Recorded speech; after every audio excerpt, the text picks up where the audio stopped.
አብርሽና ኤፍሬም ተገናኙ። ማናስታረቃቸው ተጣልተዋል ምናምን ሲባል አልነበር እንዴ? እና ቤተሰብዬ ላይክ፣ ሼር፣ ሰብስክራይብ ይሄ ቪዲዮ ለሁሉም ይድረስ ማለት ነው።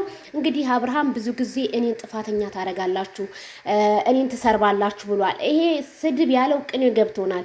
ለምትሰርቡት ቲክታክ ላይ ላላችሁ አንዳንድ ባለጌዎች ባልና ሚስትን ለማለየት የምትሯሯጡ ለእናንተ ነው መልስ የሰጠው።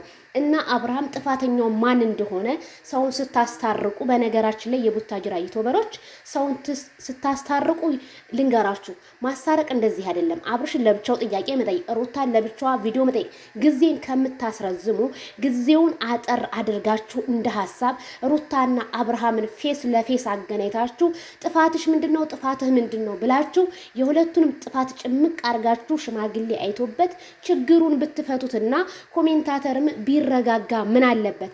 እናንተ ግን ማስቲካ እንኳን ታኝኮ ይተፋል።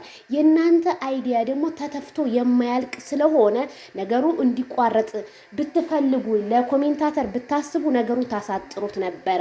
በቃ አሳጥሩት። ኤፍሬም ትናንትና ሄደ ሩታ ጋር ያንን አለ፣ ዛሬ ደግሞ አብርሃም ጋር ሄደ። ይሄን ጥያቄ ኢንተርቪው ያደረገው ምንም ጥቅም ያገኘንበት ምንም ለውጥ ያገኘንበት የለም። ስለዚህ የእናንተ መገናኘት ምንም ስላልጠቀመ ሰብሰብ ብላችሁ አብርሽና ሩታን ባንድ ብታስታርቋቸው መልካም ነው። አብርሽም አሁን ዛሬ ከሄርሜላ ጋር ያንን ፎቶ ተነስተ መጣ። በቃ ሩታን ለማናደድ ሩታዬም ነገ ጧት የሆነ ከሰው ጋር ትመጣለች። ያ ከምትበሻሸቁ በኋላ አንዳንዴ ጓደኛዬ ፋፊ ምትላል ይመስላችሁ መበሻሸቅ በኋላ ሌላ ታሪክ ያመጣል ትላለች። እና አንዳንዴ